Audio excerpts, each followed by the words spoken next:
यहाँ पर प्यास किसको लगनी चाहिए, आपको कि हम लोगों को? हम लोगों को। हाँ, तो देखिए हम लोग तो क्या कर रहे हैं, हम लोग तो सिंपल ट्रे लेकर आ गए हैं, एक एक ग्लास में पानी, हर एक बच्चे को एक एक ग्लास का पानी पकड़ा दिया। सिलेबस के हिसाब से क्या क्या टॉपिक्स हैं, क्या क्या चीजें कवर अप करनी है, वो सब चीजें कवर अप कर लें। लेकिन इसके अलावा आप लोग कहेंगे नहीं सर मेरे को और क्वेश्चन की प्रैक्टिस करवे, नहीं सर मेरे को थोड़े से एडवांस से क्वेश्चन करने हैं। सर ऐसा क्वेश्चन कीजिए जिसमें दिमाग घूम जाए। ठीक, तो ये सब आपकी रिक्वायरमेंट होनी चाहिए, आपकी तरफ से जवाब आना चाहिए। और ऐसा कब आएगा, जब आप लोग पढ़ेंगे, है ना। जब आप लोग पढ़ेंगे तो 101% आपके दिमाग में आएगा कि अरे सर मैंने तो 2 पेज पढ़ा, मेरे तो 10 डाउट निकल कर आ गए। अगर नहीं पढ़ेंगे तो एक भी डाउट नहीं होगा। ये हर एक के साथ होता है, मेरे साथ भी होता है। अगर मैं कोई चीज पढ़ूंगा तो कहीं ना कहीं डाउट आएगा, फिर उसका सोल्यूशन ढूंढने में लग जाता हूं कि इसका सोल्यूशन कैसे निकाला जाए। और मेरा मानना है कि YouTube वगैरह पे सर्च करने से अच्छा है कि आप लोग अपने फैकल्टी से पूछिए, चाहे वो केमिस्ट्री के हों, फिजिक्स के हों, मैथ्स के हों, हिंदी के हों, इंग्लिश के हों, उनसे पूछिए सब्जेक्ट से रिलेटेड क्वेरी। तो उनसे इंटरेक्शन भी प्रॉपर होगा और चीजें आपको बेहतर तरीके से। हमेशा किसी भी इंसान का गुरु एक ही होता है। अगर मेरे को फिजिक्स पढ़नी है तो मैं किसी एक से ही फिजिक्स पढ़ूंगा, मैं 10 लोगों से नहीं पढ़ूंगा, क्योंकि 10 लोगों का पढ़ाने का तरीका अलग अलग होगा। कोई किसी डायरेक्शन को पॉजिटिव मान रहा होगा, कोई किसी डायरेक्शन को पॉजिटिव मान रहा होगा, है ना। तो हमेशा किसी एक से पढ़िए, मतलब कि हमेशा किसी एक बुक को पहले कंप्लीट कीजिए, उसके बाद फिर दूसरी बुक को सॉल्व करना स्टार्ट कीजिए। कई सारे बच्चे कहते हैं सर मैं एस सी वर्मा भी पढ़ रहा हूँ, रश्मि खालिडी भी पढ़ रहा हूँ, मैं एनसीईआरटी भी पढ़ रहा हूँ, उसके बाद सेलिना की बुक आती है उसको भी पढ़ रहा हूँ। 4 किताबों से पढ़ने का मतलब नहीं है, आपने कितनी किताबों को पहले खत्म किया है। पहले एनसीईआरटी को अच्छे से पढ़िए, उसके बाद अगर लगे कि एस सी वर्मा पढ़ना है तो एस सी वर्मा पढ़िए। ये नहीं कि दोनों को मिक्सअप करके पढ़ रहा है।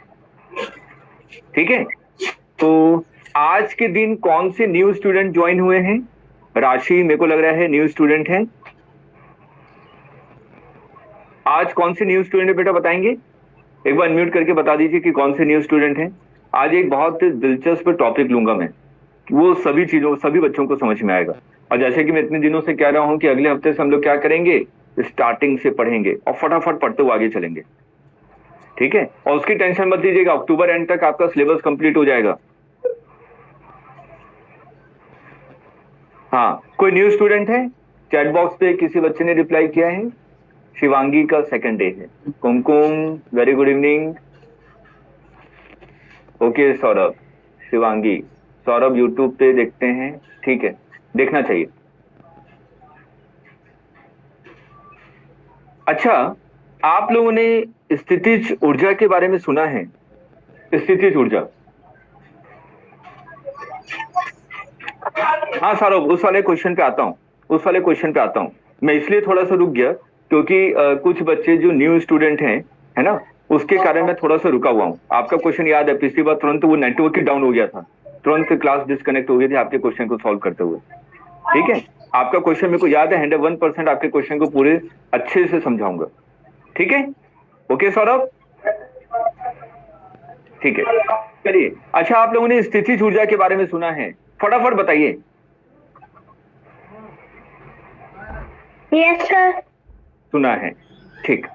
अब जब हम लोग स्थितिज ऊर्जा के बारे में पढ़ते हैं तो उसके दो चीजें, जब हम लोग कार्य के बारे में जब हम लोगों ने पढ़ा था कक्षा 11 में, तो क्या पढ़ा था कि जो हम लोग कार्य लिखते हैं, कार्य क्या ऐसा लिखते हैं, F x D X, F Y D Y plus F Z D Z समकलन, क्या यही होता है कार्य?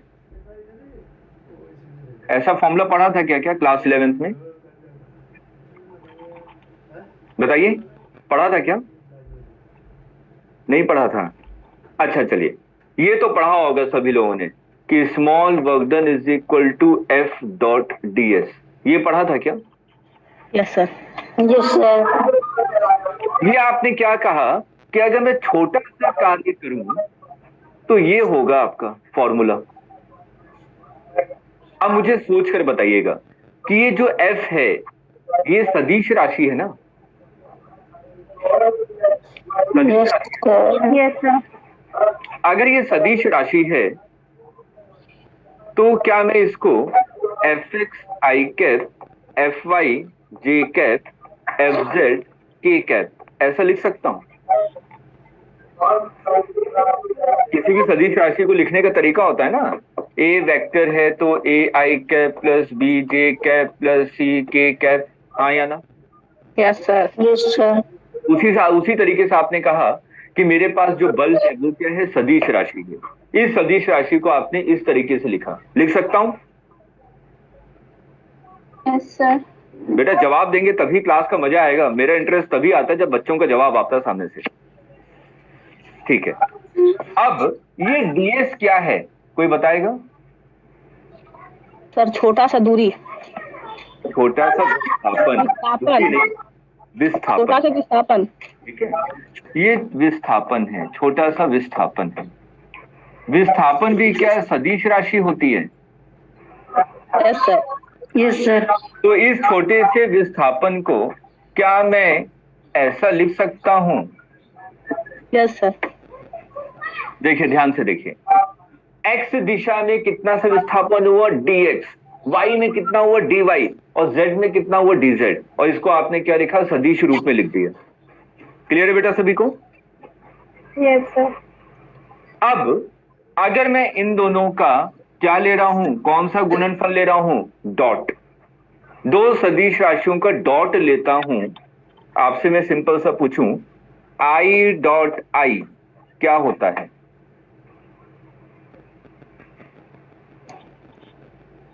I one, very good. J dot J, one. के डॉट के, वन।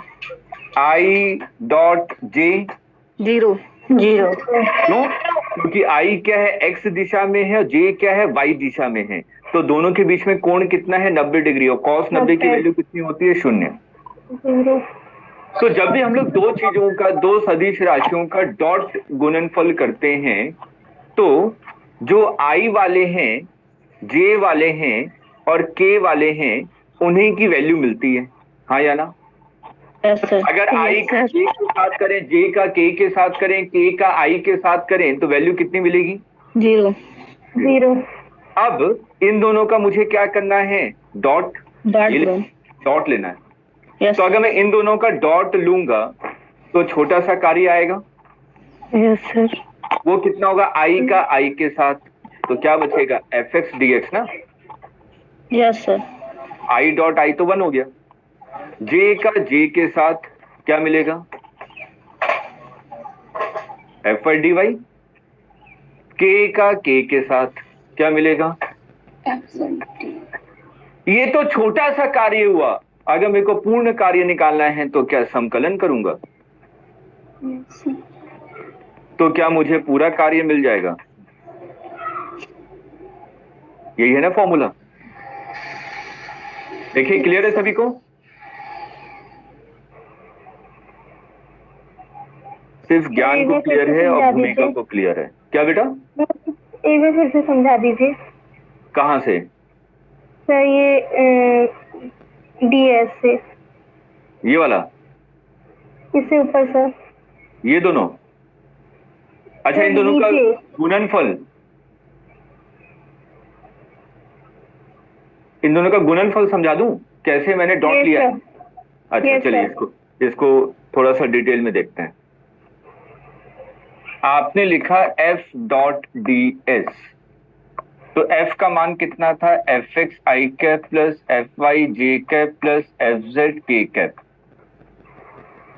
और डीएस का मतलब क्या था, डी एक्स आई कैप प्लस डी वाई जे cap plus D Z K cap. दोनों का डॉट लेना है, तो सबसे पहले मैं क्या लिखूंगा, एफ एक्स का तीनों के साथ डॉट, तो F x D x I dot i, f x d y i dot J, f x d z i dot k, यही मिलेगा ना? Yes sir. उसी तरीके से एफ वाई का तीनों के साथ डॉट लूंगा, एफ वाई डी एक्स आई डॉट जे, F Y D Y J dot जे, F Y dz j dot k। Clear है? Yes sir. उसके बाद fz का तीनों के साथ गुणनफल लूंगा, fz dx k dot i, fz dy k dot j, fz dz k dot k। यही आएगा। Yes sir. Yes sir. i dot j 0, i dot k 0, i dot j 0, j dot k 0, k dot i 0, k dot j 0। तो क्या बच जाएगा? Simple i dot i, j dot j, k dot k, और इन सब का मान कितना होता है? 1 होता है। तो क्या बच गया आपके पास? fx dx fy dy fz dy sir, dy clear है? हाँ हाँ, dy क्लियर है? तो ये आपने छोटा सा कार्य निकाला, तो इसका अगर मैं संकलन कर दूं तो क्या पूर्ण कार्य निकल जाएगा? Yes sir. Yes sir. अब सभी लोगों को क्लियर है? Yes sir. सिंपल सा कहा कि अगर दो सदिश राशियों का गुणनफल करना है, डॉट निकालना है, तो आई का आई के साथ, जे का जे के साथ, के का के के साथ, बस वो लिख दीजिए। यही लिख रहा था ना, देखिए, f x F Y D y f Z D z. Clear है बेटा सभी को? Yes sir. अब ये बेटा इंपॉर्टेंट है, क्योंकि हम लोग यहाँ पे अब बहुत सारे क्वेश्चन करते हैं इलेक्ट्रोस्टैट में, जो हम लोग पढ़ रहे हैं विद्युत क्षेत्र, वहां पे ऐसे बहुत सारे क्वेश्चन मिलेंगे। ठीक है, चलिए समझ में आया। अब यहां पर अगर आपको कार्य निकालना है, एक छोटा सा क्वेश्चन करते हैं, मिलकर करते हैं छोटे से क्वेश्चन। मैंने कहा बेटा माइक को म्यूट कीजिएगा, आवाज आ रही है please. 2i cap plus 3j cap. Particle पहले कहां पे था? ए बिंदु पे था, 0,0 पे। ठीक है, और इसको आपने उठाकर कहां ले गए? बी बिंदु पे ले गए, 2,3 पे ले गए। ठीक, मैंने कहा कि एक ऑब्जेक्ट है, एक वस्तु है, पहले कहां पे रखी हुई थी? ए पे। आ रही बात समझ में? ठीक है, ए बिंदु पर आपकी वस्तु रखी थी, आपने इस पे बल लगाया। कितना बल लगाया? 2i plus 3j। ठीक है, और ये बल लगाने के बाद वस्तु को यहां से कहां ले गए? बी। तो आपसे पूछा गया कितना कार्य करना पड़ेगा, ये निकालना है। प्रश्न क्लियर है सभी को? Yes sir. यहां से यहां ले जाने में कितना वर्क डन करना पड़ेगा, ये निकालना है। ध्यान से सुनिएगा, मैं बता रहा हूं, कई लोगों को कंफ्यूजन होता है। मेरे पास कार्य का सूत्र अभी आपने निकाला, f x D x integration f Y D y integration f Z D z integration. हाँ या ना? Yes sir. Yes sir. F x की वैल्यू कितनी है? एफ एक्स का मान कितना है? 2। Very good.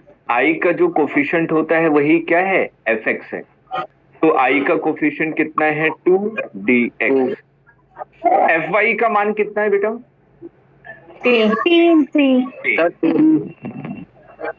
एफ जेड का मान कितना है? 0 है ही नहीं, ये तो 0 हो गया। फिर बेटा हिमांशु माइक को म्यूट कीजिएगा, आपके पीछे से आवाज आ रही है बेटा। क्लियर है यहां तक सभी को? Yes sir. अब मुझे सोचकर बताइएगा, यहाँ पे किसके रेस्पेक्ट में, किसके सापेक्ष में संकलन कर रहे हैं? एक्स। आई के एक्स के सापेक्ष में, dx है, ठीक है ना? किसके सापेक्ष में संकलन कर रहे हैं? एक्स के सापेक्ष। अब शुरुआत में जो वस्तु थी वो, उसमें x का मान कितना था? 0। अब x का मान कितना हो गया? 2। मतलब कहां से कहां गई वस्तु x में? 0 से 2। 0 से 2। y में जीरो से 3. 0 से 3। क्या ये बात सभी को क्लियर है? Yes sir Yes, sir. Sir. dx का समकलन कितना होता है? x होता है, यस हाँ या ना? Yes, sir. 0 से 2। और dy का समकलन y होता है यस 0 से 3। तो इसको लिखेंगे 2 माइनस 0 प्लस 3 माइनस 0। ये कितना आ जाएगा? 2 2 4 3 3 5, मतलब कि 13 13 जूल। आ गया समझ में? जी सर नोट कीजिए, बहुत दिलचस्प चीज आपको बताने वाला हूं आज। हम लोग कहते हैं ना कि जब हम लोग शुरुआत में, आपने क्रैश मतलब कि कोर्स के बारे में सुना होगा, तो वहां पे एक चीज लिखी रहती है, ब्रिज कोर्स लिखा था कि हम लोग क्या क्या चीजें आपको देंगे, एनटीएससी, ओलंपियाड, जेईई, ये ब्रिज कोर्स होगा, टेस्ट होंगे, ये सब चीजें लिखी थी ना? यस सर लिखा। तो ब्रिज कोर्स का मतलब क्या होता है? ब्रिज कोर्स का मतलब ये होता है कि अगर आप 12वीं क्लास के स्टूडेंट हैं और कोई ऐसा कॉन्सेप्ट है जो कि 12वीं में यूज हो रहा है, लेकिन वो कॉन्सेप्ट कहाँ पढ़ा था आपने? 11th। उसको कहते हैं ब्रिज कोर्स, कि उसको भी मैं बताऊंगा। ठीक, तो आज मैं वही बता रहा हूं। ठीक है, तो क्या नोट कर लिया सभी ने? मैं थोड़ा बचा है. हाँ, जल्दी से नोट कीजिए।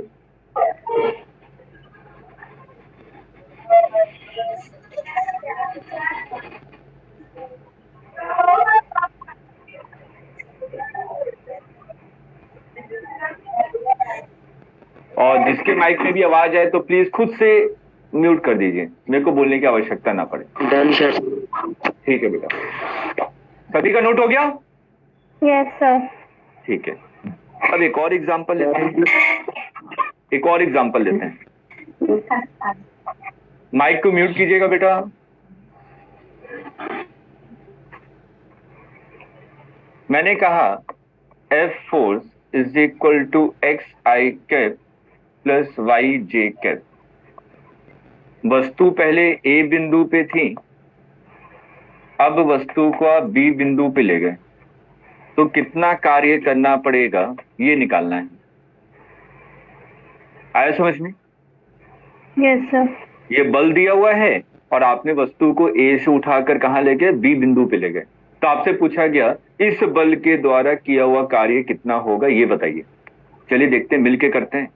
तो आपको फॉर्मूला पता था, work done is equal to F x D X plus F Y D Y plus F Z D Z. समकलन एफ एक्स की वैल्यू एक्स है एक्स, एफ वाई की वैल्यू वाई। वाई। ये चीज क्लियर है बेटा सभी को? Yes sir. Yes, ठीक। sir. एक्स कहां से कहां चेंज हुआ? एक्स का मान पहले कितना था? 0 अब 2 2, तो 0 से 2। और वाई का मान 0 3. 0। हमें ये फॉर्मूला पता होना चाहिए, x to the power n dx क्या होता है? x की power n plus 1 divided by n plus. पता है आप लोगों को? Yes, sir. ठीक, यहाँ पे x की पावर कितनी है? 1। तो क्या मैं इसको x स्क्वायर डिवाइडेड बाई 2 लिखूंगा? Yes sir. 0 से 2। इसको y स्क्वायर डिवाइडेड बाई 2 लिखूंगा? Yes, sir. 2 तो कांस्टेंट है, बाहर ले लिया, तो 1/2 x स्क्वायर 0 से 2, 1/2 y स्क्वायर 0 से 3। Yes sir. Yes, sir. अब x की जगह 2 पुट करेंगे तो 2 का स्क्वायर कितना हो जाएगा? 4. 4। x की जगह 0 पुट करेंगे कितना हो जाएगा? 4। 0 प्लस 1/2। y की जगह 3 पुट करेंगे तो 3 का स्क्वायर 9। 9. Yes, sir. y की जगह 0 पुट करेंगे तो 0। 0. Yes sir. ये कितना हो जाएगा? 4/2। और यहाँ पर आ जाएगा 9/2। 9/0। ये हो जाएगा 13/2। आया समझ में? Yes, sir. Yes, sir. ठीक है, नोट कीजिए, नोट कीजिए, नोट कीजिए। आज नई चीज सीखेंगे।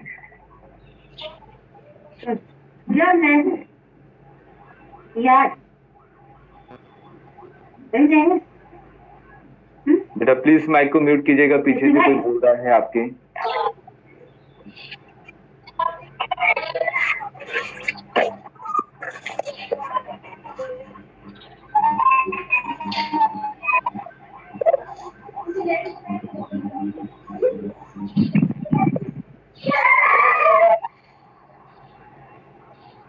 हाँ बेटा, आपका क्वेश्चन मैंने पढ़ लिया सौरभ। ऐसा क्वेश्चन हम लोगों ने प्रैक्टिस में किया भी था और इसको मैं बता भी दूंगा। उसी सिलसिले पे ये हम लोग पढ़ भी रहे हैं, बेसिक कॉन्सेप्ट। ठीक है Saurabh?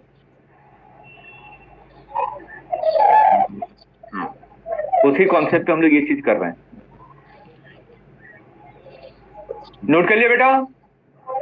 No sir. No sir, थोड़ा सा बच्चा है। ओके बेटा, शिवांगी कर लीजिए, जल्दी से कर लीजिए।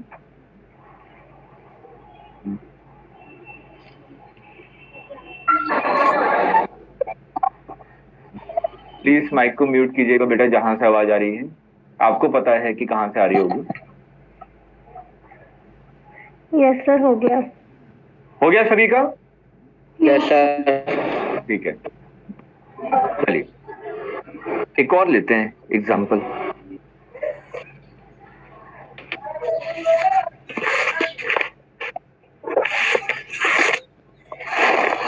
माइक को म्यूट कीजिए बेटा, मैं कितनी बार बोलूं?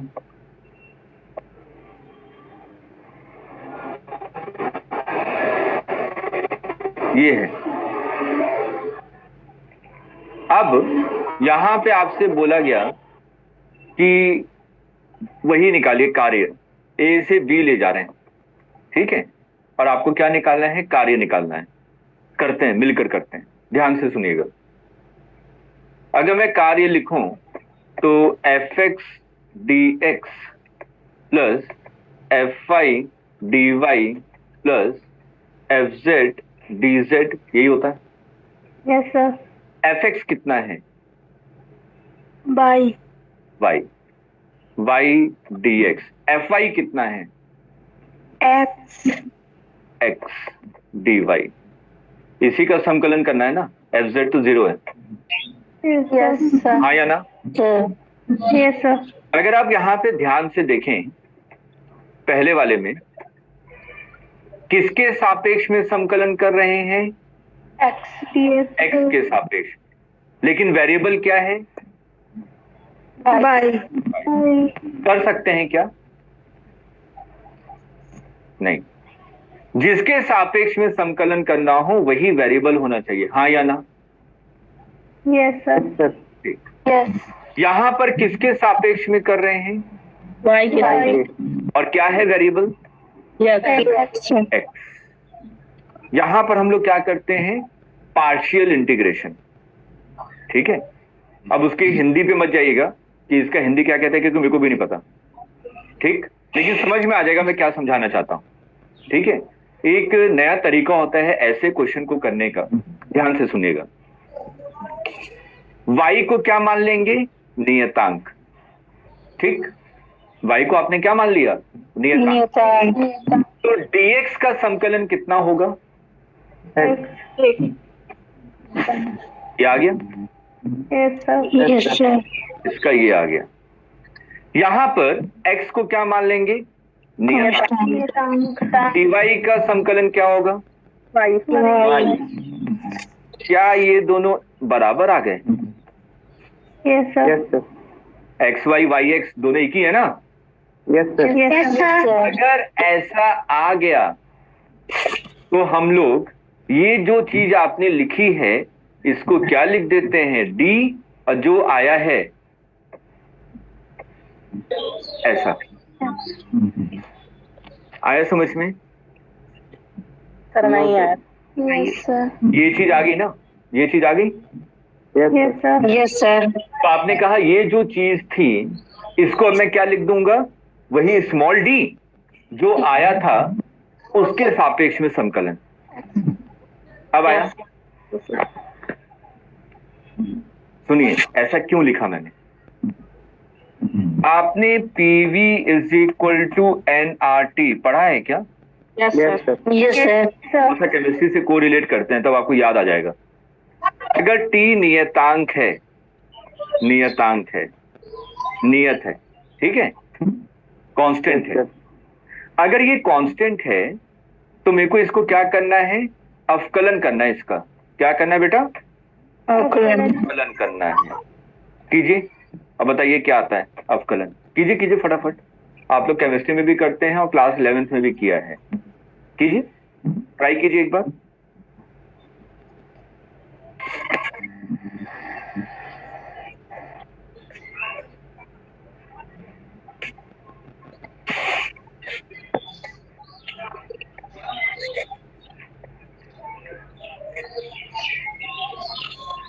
देखिए कैसे करते हैं। P को नियतांक मानते हैं और किसका अवकलन करते हैं? V का। प्लस V को नियतांक मानते हैं, किसका अवकलन करते हैं? E का। और ये तो नियतांक है और नियतांक का अवकलन क्या होता है? 0. ऐसा पढ़ा है? Yes, sir. पढ़े। है ना? अब इधर देखिए, हम लोग क्या कर रहे हैं? एक्स वाई का क्या कर रहे हैं? अवकलन कर रहे हैं। अगर मैंने ऐसा लिखा है ना तो इसका मतलब एक्स वाई का क्या कर रहा हूं मैं? अवकलन कर रहा हूं। तो x को मैं पहले नियतांक मानूंगा, किसका अवकलन करूंगा? y का नियतांक मानूंगा, किसका अवकलन करूंगा? Yes, sir. वही चीज आ गई। Yes, sir. Yes, sir. ठीक है, तो मैंने बताया कि इसको ऐसे करेंगे, जो चीज आ रही है उसको ऐसे लिख देंगे। अब आई बात समझ में? Yes, sir. चलिए, तो आपने क्या कहा? जो कार्य आ रहा था वो इंटीग्रेशन dxy आ रहा था। जो वस्तु थी पहले A बिंदु पे थी, उसके बाद उसको B बिंदु पे ले गए 2,3, यही था ना? Yes, sir. आपने मान लिया xy किसके बराबर है? A के बराबर मान लिया। ठीक, तो कार्य को क्या आप लोग डी के लिखेंगे? Yes, yes, sir. जब आप लोग संकलन करते हैं तो जिसके सापेक्ष में संकलन करते हैं उसी की वैल्यू लिखते हैं ना कि कहां से कहां जा रही है। Yes, sir. तो के किसके बराबर है? एक्स वाई के बराबर है। तो के की प्रारंभिक वैल्यू कितनी थी? एक्स वाई कितना था? 0। 0. एक्स भी 0, वाई भी 0। तो के की प्रारंभिक वैल्यू कितनी हो जाएगी? 0 इंटू 0 0। कहां पहुंच गया? 2,3 पे। x का मान 2, y का मान 3, तो 2 इंटू 3 कितना हो जाएगा? ये आया समझ में कैसे पुट किया 0 से 6? ठीक, अब यहाँ पे लिखते थे dx का इंटीग्रेशन क्या x होता है? गुणा क्यों? वैसे ही अगर मैं dk का इंटीग्रेशन लिखूं तो क्या k लिखूंगा? Yes, sir. तो आपने क्या लिखा? k कहां से कहां तक? 0 से 6 तक। तो k की जगह 6 और k की जगह 0, तो कितना आ जाएगा? 6 जूल। निकाल लिया कार्य? Yes, sir. निकाल लिया ना? चलिए नोट कीजिए।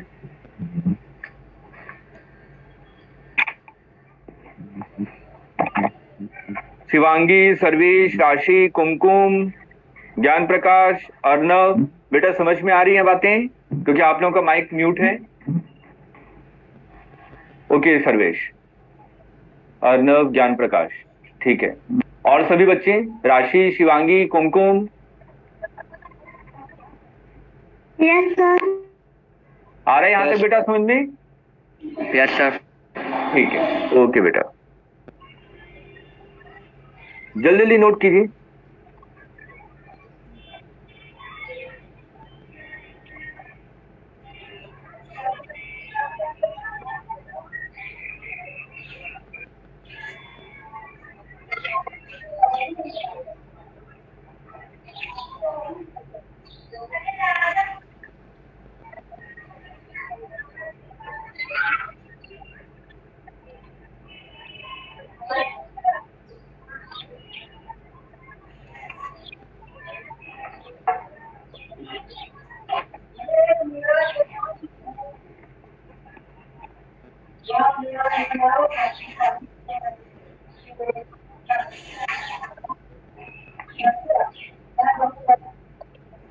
नोट कर लिया? Yes sir. चलिए इसको नोट कीजिए। हिमांशु आप अपने माइक को म्यूट कीजिएगा ना, पीछे से आवाज आ रही है। Okay sir. हाँ देखिए अब आवाज खत्म हो गई। हो सकता है थोड़ी बहुत डिस्टरबेंस हो, उसके कारण आ रही है।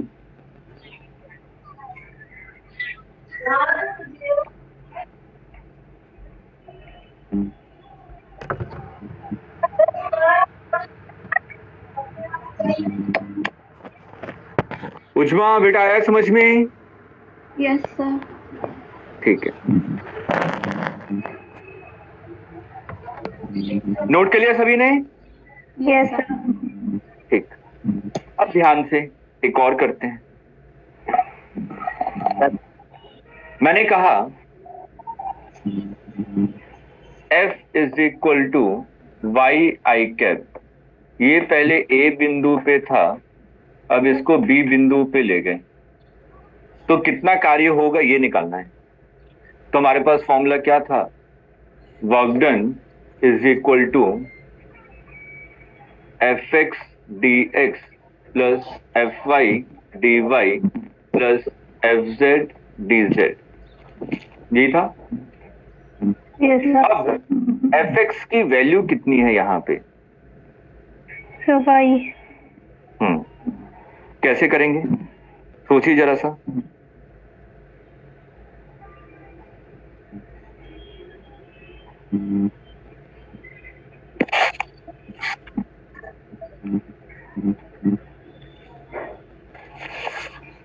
वाई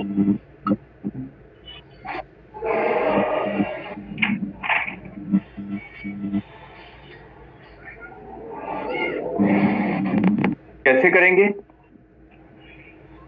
आपने क्या लिखा? Fx की जगह क्या लिखा? y dx, वाई ये दोनों तो शून्य है ना? Yes sir. ठीक, जी सर। अब किसके सापेक्ष में हम लोग अवकलन कर रहे हैं? एक्स। सापेक्ष में, और वेरिएबल क्या है? वाई।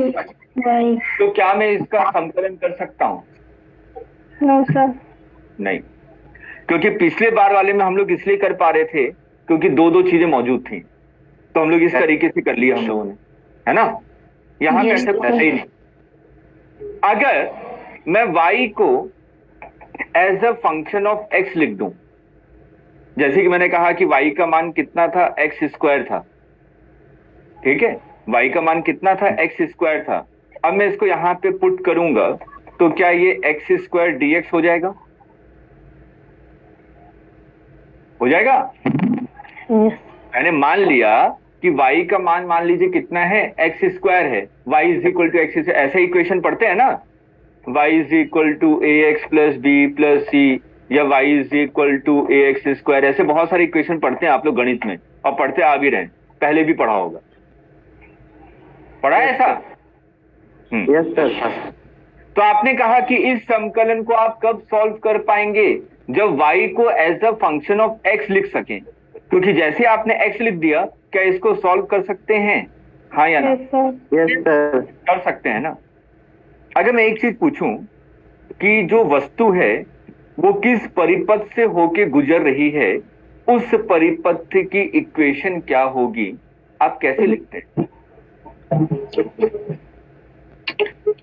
मैंने कहा कि वस्तु सरल रेखा से निकल रही है, वस्तु पैराबोली पथ को फॉलो कर रहा है, वस्तु इलिप्स वाले पथ को फॉलो कर रहा है, वस्तु आपकी सर्कुलर मोशन को फॉलो कर रहा है। ऐसा पढ़ते हैं ना, फिजिक्स में बहुत सारी चीजें पढ़ते हैं ऐसी, यस सर। है ना? Yes, sir. Straight line move कर रहा है, पैराबोलिक पाथ को मूव कर रहा है, प्रोजेक्टाइल मोशन कर रहा है, सर्कल में मूव कर रहा है, इलिप्स में मूव कर रहा है। पढ़ते हैं ना बेटा? Yes sir. Yes, yes sir. Sir. तो वो जो परिपथ है, परिपथ अगर आपको कहीं पे भी निकालना है तो आपके दिमाग में तुरंत क्या क्लिक करता है कि y as a function of x निकाल लो ना। आपने कहा कि ऐसा आ गया आपके पास 2x प्लस 3 आ गया, तो इसका मतलब वस्तु कैसे परिपथ से होके गुजर रही है? सरल रेखा। सरल सरल। आगे मैंने कहा y is equal to 2x square, वस्तु कैसे परिपथ से होके गुजर रही है? पैराबोला, वाला है। है ना?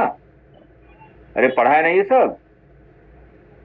तो अगर आपसे कोई परिपथ के बारे में पूछता है, इसका मतलब y as a function of x पूछ रहा है। ये क्या बताता है? परिपथ बताता है। समझ रहे हैं? Yes sir. ठीक। तो यहां पर जो आपने लिखा, अगर इस वाली इक्वेशन को सॉल्व करना है, इसको अगर सॉल्व करना है, तो इसको सॉल्व कब कर सकता हूं? जब y as a function of x लिख सकूं। हाँ या ना? Yes sir. Yes sir. y को जब आप x के टर्म में लिख देंगे तो इसको सॉल्व कर देंगे। और आपने जैसे ही y को x के टर्म में लिखा, इसका मतलब परिपथ लिख दिया ना। Yes sir. तो ये जो कार्य है, ये जो आपने कार्य निकाला, ये किस पे डिपेंड कर रहा है? परिपथ। परिपथ पे डिपेंड कर रहा है। आई बात समझ में? Yes sir. Yes sir. तो हम लोग यहाँ पर दो तरीके के बल के बारे में पढ़ते हैं। एक होता है संरक्षित बल, संग्रह। संरक्षित बल और संरक्षित बल।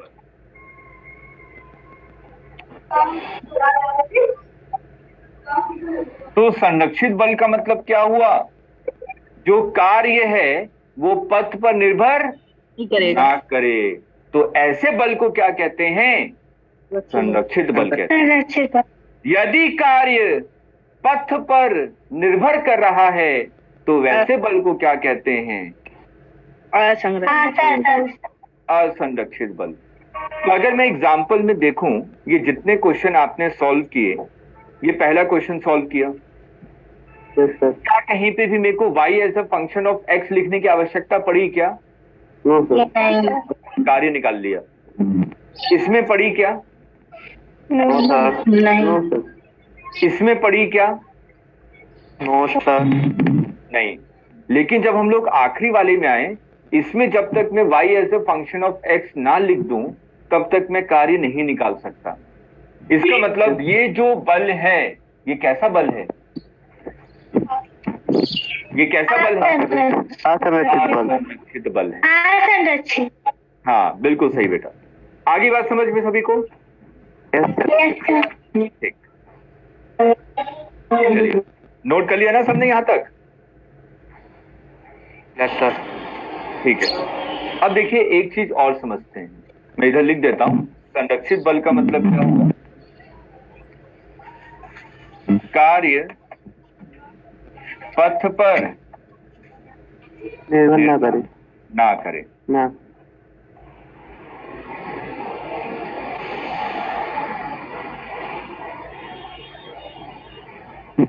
कार्य पथ पर निर्भर करता है ना? Yes sir. क्लियर है यहाँ तक? Yes sir. ठीक। अब जब हम लोग स्थितिज ऊर्जा के बारे में पढ़ते हैं, तो स्थितिज ऊर्जा क्यों लाया गया, ये आपके प्रश्न, आपके दिमाग में हमेशा प्रश्न उठना चाहिए। ठीक है? यस सर, उठता है। हाँ, उठता है ना? तो चलिए उसका जवाब सुनते हैं कि हमें स्थितिज ऊर्जा का कॉन्सेप्ट हम लोग क्यों लेकर आए। तो सबसे पहला पॉइंट, जो स्थितिज ऊर्जा है,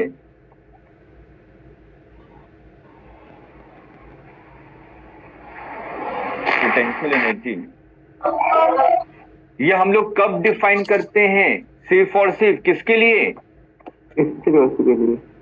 संरक्षित बल के लिए। ठीक है? पहला पॉइंट कि हम लोग स्थितिज ऊर्जा को कहां पे डिफाइन करेंगे? जहां पे बल कैसा हो? संरक्षित हो। दूसरा कि हम लोग स्थितिज ऊर्जा क्यों लेकर आए? अगर मुझे कार्य निकालना है, तो कार्य निकालने के बाद तो मेरे पास ये फॉर्मूला था, FDS इंटीग्रेशन, ये फॉर्मूला था ना? Yes sir. क्या मेरे को गणित की मदद लेनी पड़ रही थी? समकलन तो गणित ही है ना? Yes sir. तो सॉल्व करे तो 5-6 स्टेप, 8-10 स्टेप में सॉल्व कर पा रहे थे, कार्य तभी निकाल पा रहे थे, है ना? अगर मुझे समकलन से बचना है पे एक नया कॉन्सेप्ट इंट्रोड्यूस किया और उसको क्या नाम दिया? स्थिति ऊर्जा। तो अगर मेरे को स्थिति ऊर्जा का कॉन्सेप्ट पता है तो मैं क्या करूंगा? संकलन से बच जाऊं। आई बात समझ में? Yes sir.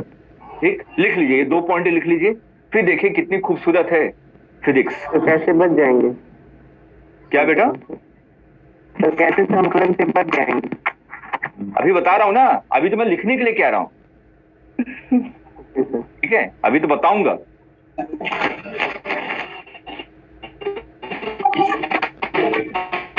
संरक्षित बल के कौन कौन से एग्जाम्पल हैं? उदाहरण? गुरुत्वाकर्षण बल, गुरुत्वाकर्षण और कूलॉम बल, गुलाम बल, गुलाम बल और चुंबकीय बल। चुंबकीय बल तो उसमें आएगा। और स्प्रिंग बल। स्प्रिंग बल। सुना है ना ये तीनों? Yes sir. तो ये सब क्या आपके संरक्षित बल हैं। और इन्हीं चैप्टर में आप क्या पढ़ते हैं? स्थितिज ऊर्जा पढ़ते हैं। सोच के देखिए, और कहीं नहीं पढ़ते, यस सर। है ना? और कहीं पढ़ते हैं क्या? No sir. हम जहाँ पे लोग बल होगा, जहाँ पे कुलाम होगा, जहाँ पे स्प्रिंग होगा, वहीं पे आप लोग स्थितिज ऊर्जा के बारे में पढ़ते हैं, अन्यथा नहीं पढ़ते। ठीक है, यस सर। चलिए अब हम लोग समझते हैं स्थितिज ऊर्जा के बारे में, और जो अभी मैंने कहा कि संकलन से बच जाएंगे। सुनते हैं। अगर आप कहूं कि एक वस्तु है, इसको आपने ग्राउंड पर रख दिया, धरती पर रख दिया, तो क्या इस पे बल नीचे की तरफ धरती लगाएगी? mg? Yes sir. Yes sir. अब मुझे क्या करना है? इस वस्तु को ऊपर की तरफ विस्थापित करना है, h हाइट ऊपर ले जाना है। ठीक है, मैं क्या कर रहा हूं? ये वस्तु है और इस वस्तु को ऊपर लेके जा रहा हूं, लेकिन बहुत धीरे धीरे, बहुत धीरे धीरे, इतना धीरे लेके जा रहा हूं ताकि इस वस्तु में कोई भी गति ना हो। उत्पन्न। ठीक है, ऐसा इसलिए ताकि इसमें कोई भी गतिज ऊर्जा ना हो। ठीक, यस सर। अब अगर मैं आपसे पूछूं गुरुत्वाकर्षण बल के कारण कितना कार्य हुआ, सुनिएगा ध्यान से, गुरुत्वाकर्षण बल के कारण कितना कार्य हुआ, तो गुरुत्वाकर्षण बल बेटा कितना लग रहा है? mg। कहाँ लग रहा है? नीचे। विस्थापन कहाँ हो रहा है? ऊपर की ओर। दोनों के बीच में कोण कितना है? 180 cos 180 का मान -1। -1। तो क्या इसको मैं -mgh लिख सकता हूँ? Yes sir. Yes sir. सभी लोग जवाब देंगे? यस सर, लिख सकते हैं। क्लियर है सभी को? Yes yes sir. अब आपने कहा कि इसको मैं ऊपर की तरफ मूव कर रहा हूं, तो क्या ऊपर की तरफ आपको बल लगाना पड़ेगा? हाँ या ना? Yes sir. Yes sir. अब External force। आपने कहा कि न्यूनतम कितना बल ऊपर लगाना पड़ेगा? mg के बराबर। जी के बराबर। तो मैंने लिखा कि बाह्य बल के द्वारा किया हुआ कार्य, ऊपर की तरफ बल कितना है? W external. भाई mg। ठीक है, अब विस्थापन भी ऊपर की तरफ, तो दोनों के बीच में कोण 0 डिग्री। cos 0 का मान 1। ये कितना हो जाएगा? mgh। हाँ या यस सर। Yes sir.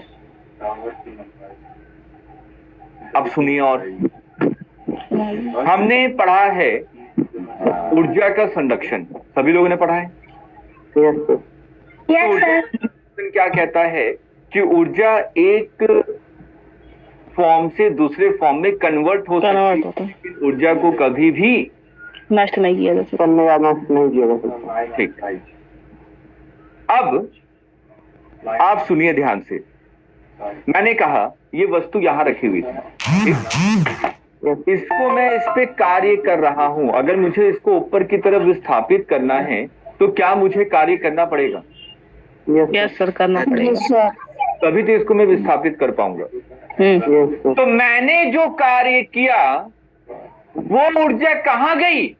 उसकी गतिज ऊर्जा ऊर्जा में चलेगी। गतिज ऊर्जा तो है ही नहीं, गतिज ऊर्जा तो है ही नहीं। Yes sir. आई बात समझ में? मैंने जो कार्य किया वो कहाँ चली गई? उसकी स्थितिज ऊर्जा में चली गई। तो आपने कहा कि यहाँ पे स्थितिज ऊर्जा कितनी थी? 0।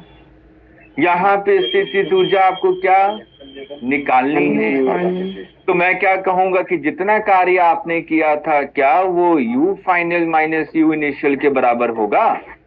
Yes sir. Yes sir. तो u इनिशियल तो अगर आपका 0 था तभी तो आप लोग कहते हैं कि किसी भी h हाइट पे जो पोटेंशियल एनर्जी होती है वो mgh होती है। Yes sir. ये तो पढ़ते आ रहे हैं ना 9वीं क्लास से। Yes sir. हाँ। अब थोड़ा सा और अच्छे से समझते हैं। अगर मैं संरक्षित बल के द्वारा किए हुए कार्य को देखूं और बाह्य बल के द्वारा किए हुए कार्य को देखूं तो क्या दोनों में सिर्फ माइनस साइन का डिफरेंस है? Yes sir. तो क्या मैं इसको ऐसा लिख सकता हूं, संरक्षित बल के द्वारा किया हुआ कार्य इसका माइनस क्या बाह्य बल के द्वारा किए हुए कार्य के बराबर होगा? Yes yes sir. Sir. Minus minus plus, तो ये बाह्य बल के द्वारा आ जाएगा। हाँ कि ना? Yes sir. ठीक। सर। और ये बेटा बाह्य बल के द्वारा किया हुआ कार्य किसके बराबर था? u final minus u you initial. Initial. Yes sir. तो अगर इसको आप ध्यान से लिखें तो आपको मैंने कहा कि minus of work done by conservative force work done by बाह्य बल के द्वारा किया हुआ कार्य क्या बराबर यू के बराबर है? Yes sir. चलिए अब और ध्यान से सुनते हैं। क्या मैं वर्क डन बाय संरक्षित बल के द्वारा किया हुआ कार्य माइनस डेल्टा यू लिख सकता हूं? Yes sir. लिख यस सकते हैं। सर।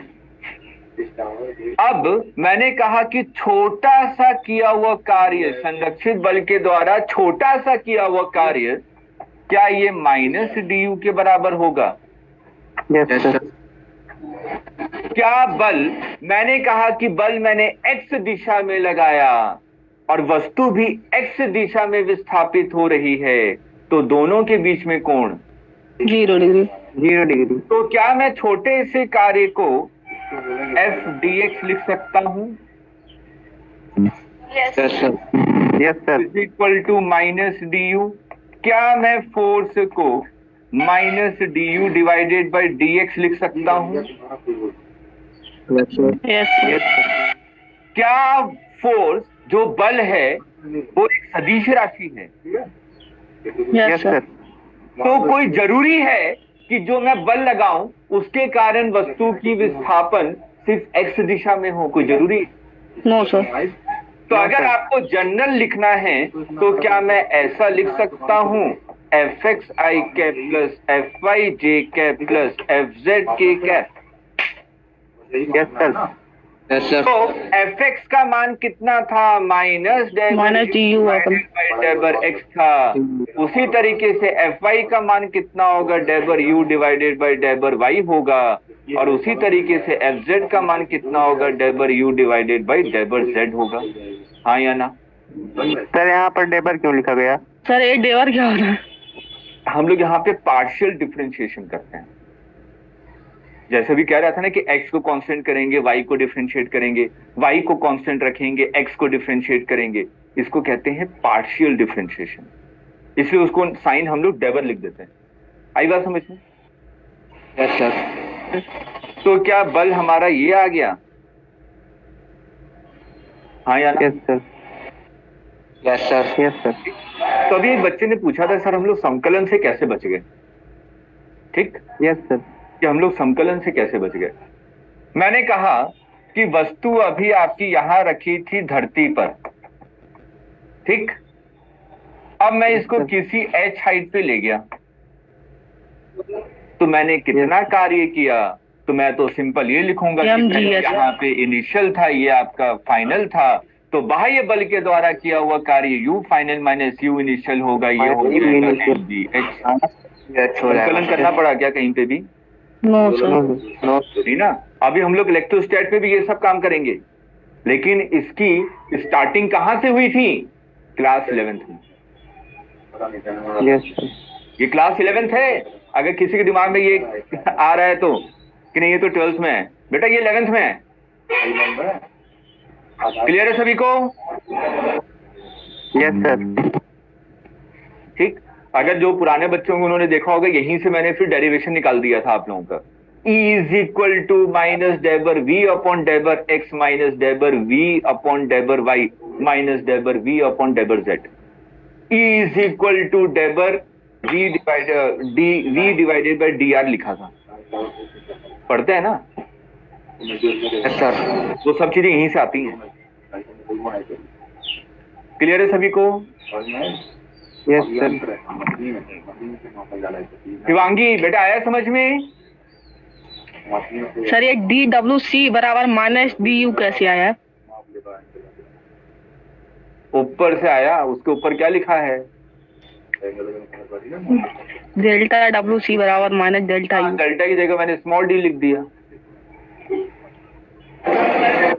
सर डेल्टा और D में कोई अंतर नहीं होता है? डेल्टा का मतलब बड़ा अंतर है और डी का मतलब स्मॉल अंतर है। क्लियर है सभी को? Yes sir. ठीक है, नोट कर लिए यहां तक? No sir. चलिए नोट कर लीजिए।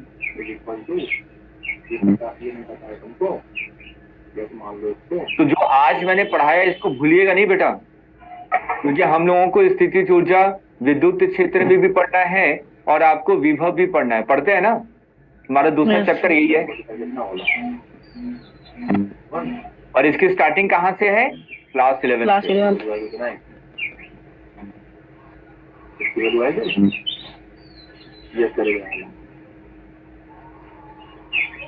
नोट कर लिया सभी ने? जाइए सर जी। कहीं कहीं लोगों को कहीं कहीं दोनों को